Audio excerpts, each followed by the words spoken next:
Yep. When I watched Spider-Man Far From Home for the first time, I missed just about every single Easter egg there was. The Fantastic Four one, the Silver Surfer one, all the Easter eggs went right over my head. So I thought I'd make this video to break down all the biggest Easter eggs hidden in Spider-Man Far From Home, as well as go over the 2 end credit scenes and talk a little bit about how incredible this movie came out. Now, Spider-Man Far From Home might just be one of the best Marvel movies we've gotten to date. It's hard to compare it to a classic like the first Iron Man or the Avengers Infinity War and Endgame, just because we've spent 10 years leading up to these, but Far From Home was such an all-around fun movie to watch, even if you haven't seen all the other MCU films, and it was just such a good follow-up to Avengers Endgame, as well as Spider-Man Homecoming, that it's definitely sitting in my top 5 for recent Marvel movies. I've also come across a few interesting things that I have some theories about, so make sure you watch until the end of the video, because we're going to be going over some juicy stuff. And if you're new here, welcome to the channel. Subscribe if you enjoy the video, and hang on to your butts because this video is going to be everything Spider-Man, and by the end of the video, you'll actually notice your fingers will be able to stick to the wall, and you'll be able to shoot webs out of your butt like a spider. So hold on to your butts. Oh, and spoilers, duh. But like I was saying, this movie was so innovative and did such a great job at adapting Mysterio to the MCU, I think it deserves major props alone for that. The first Mysterio illusion scene was one of the coolest shots I've seen since the green smoke fight on Kong Skull Island. This scene was straight out of a comic book, and to be honest, I didn't think they could deliver this character as well and as believable as they did. He was extremely cunning and devious while portraying such a trustworthy friend to Peter at the same time. But I didn't watch any trailers leading up to the film, so I barely even knew Mysterio was in the movie, and one of the few things I accidentally heard in an interview was Jake Gyllenhaal saying he fought bad guys alongside Spider-Man. So I thought that they were just going to use this character as a good guy to fight with Spider-Man against whatever bad guys that were going to be in the film, since Disney has been super kid-friendly recently. And after him and Spidey defeated the Fire Elemental, I thought the movie felt like it was ending, and it was super short, but it already felt like they're wrapping it up. I wasn't a fan of them making Mysterio a good guy because I grew up knowing him as the bad guy, and just assumed that's the direction Disney took his character. But because I thought that's what they did with this movie, I didn't see him being the bad guy until Peter suggested giving the glasses to Beck. It came out of nowhere to me, and it was a really good twist. I think the twist only came for me because I didn't watch the trailers and went into it knowing as little as possible. It's so cool because you go into the movie knowing so little about it that the surprises and turns and plot reveals are so much better because you're not expecting anything. But at the same time, I want to watch all the trailers and make theories and videos about them for YouTube, so it's tough to have both. The last time I did that was with The Incredibles, and up until that video, I avoided everything, but as soon as I started gathering clips and trailers, I figured out 70% of the story because they give so much away these days you can almost piece it together yourself. The movie was still great, but I enjoy it more when I go into it knowing less about it. I just need to find a good middle ground where I can still make videos on it. And a really cool detail I didn't notice until after I left the theater is Thanos' wish came true from Infinity War. When he's about to kill Iron Man, he says, "I hope they remember you," and throughout all of Far From Home were showed memorials and art dedicated to Tony Stark and the sacrifice he made, and I just thought that was really cool. But let's swing right into it because we've got some Easter eggs to find.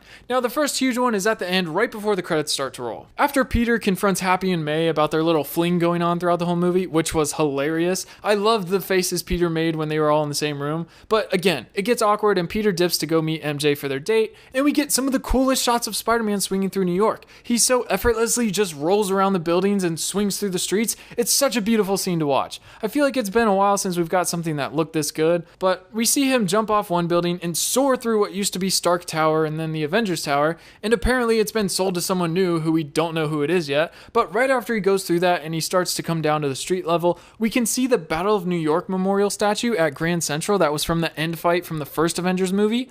But the big one that I missed is right after that. As soon as he comes down to say hi to MJ, if you look across the street, it looks like there's some construction going on and there's a temporary wall up. And on that wall, it says, "We're so excited to show you what comes next." Not only is this a head nod to Marvel revealing their new Phase 4 movies at San Diego Comic-Con this weekend, but also underneath the text, there is a 1, 2, 3, and a question mark where the 4 should be. This first off means that they'll be showing us what comes next, as in we've seen Phase 1, 2, and 3, and now 4 is what's coming next. But it's also an Easter egg in itself to one of the movies that will be in Phase 4. All of the numbers have colored circles around them which correspond to the members of the Fantastic Four. The 1 is red for Johnny Storm, 2 is orange for the Thing, 3 is blue for Mr. Fantastic, and the question mark where the 4 should be is a white circle with a question mark around it for Invisible Woman. Now, this is just flat out awesome. This is such a big Easter egg to put in this film, and it's so well hidden for being so obvious. I love when they do this in movies. I'm really interested in seeing how the Fantastic Four 4 will be adapted to this universe though. As we're moving into the next phase, we're going to be moving towards exploring the multiverse much more and spending a lot more screen time in space and away from the earthly setting, and I think this is the perfect time to introduce the Fantastic Four into this universe. And I know Chris Evans just wrapped up his contract with Marvel to play Captain America, which is totally fine. I'm really happy they didn't kill him off. But can you imagine how funny it would be if he came back to play Johnny Storm again?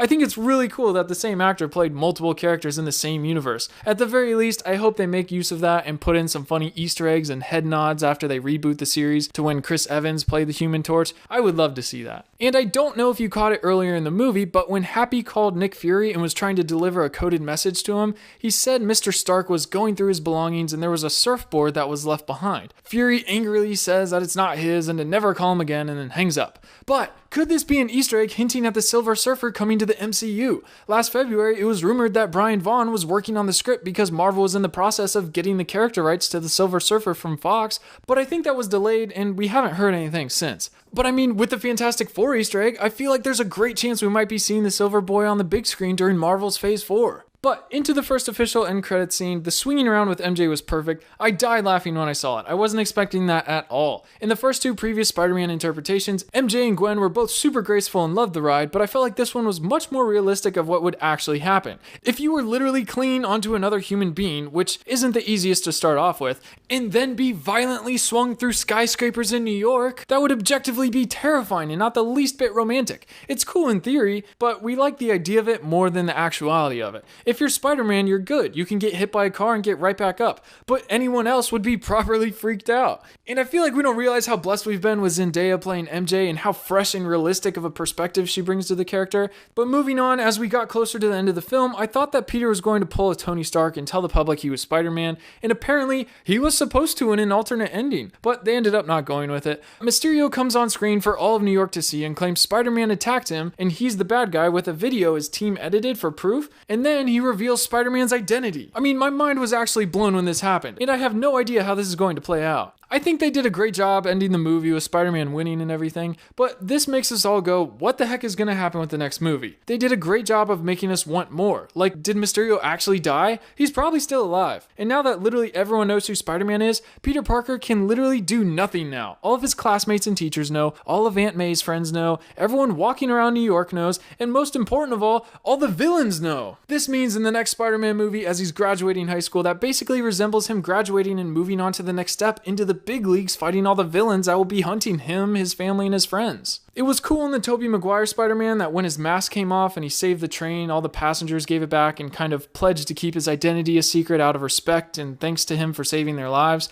But with this, literally everyone knows. I don't know how he's going to go about doing anything in the next movie without drawing attention or being attacked by some baddie. I think last time his identity was revealed in the comics, Aunt May was quickly found and killed, and Peter had to make a deal with Mephisto that erased his marriage and entire relationship to MJ so he could get his aunt back. So yeah, that worked out well. Hopefully it won't go that bad in the next film. I would really hate to see someone close to Peter die, like Ned or something. Oh gosh, please don't let Ned die. But another huge reveal we got in that scene is that J.K. Simmons will be reprising his role as J. Jonah Jameson in the future Spider-Man movies. This is one of the coolest reveals this movie had. No one saw this coming, but it's what everyone didn't know they wanted. See, this is a great movie. Disney's doing great with Marvel. I don't know why they won't listen to the fans with Star Wars. But like I was saying, I'm so happy he'll be back as JJJ, and it looks like he's running the DailyBugle.net, which is just a more modernized, believable interpretation of the Daily Bugle from the comics. I can't wait to see more. Now, the next post-credit scene was incredible. We find out that Talos and Soren from Captain Marvel were pretending to be Nick Fury and Maria Hill all movie. This explains so many things. Throughout the entire movie, you can tell they're acting slightly off, and they say a few weird things every now and then,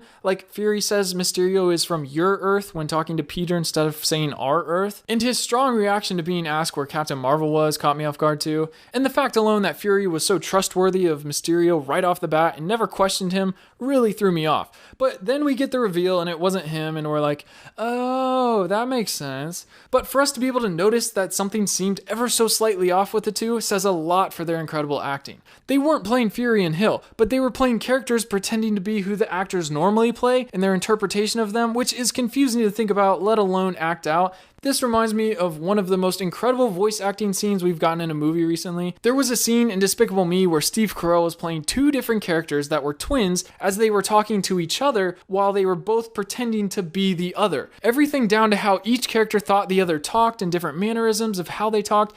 I mean, it just blows my mind each time I watch it. Such incredible, over-the-top voice acting. I don't think Steve Carell gets enough credit for how talented he is. But when they did this in Spider-Man, it lets you literally go rewatch the entire movie differently than how you saw it the first time. Creatively, I think this is a super underappreciated technique as it was done for comedy, but it also adds so much more value and depth to the movie. And it also introduces us to that ginormous sword ship floating in space that Fury is currently on. It's basically the intergalactic version of S.H.I.E.L.D. that monitors much bigger threats than the ones we've seen in the past, which hints at opening up the cosmic universe for Marvel's Phase 4 and introducing movies like Fantastic Four, Silver Surfer, and the Eternals. Which I just made a video about Keanu Reeves being cast for the main role in that. You should definitely go check it out. But overall, I love this movie and can't wait to go see it again. The comedic elements were great. The teachers were hilarious. I was hoping they'd utilize the teacher from The Sitter a little bit better or have his personality be a little crazier like he's good at, but they were still great. Seeing everyone return from the blip was hilarious, and I hope they show us a little bit more in some future movies.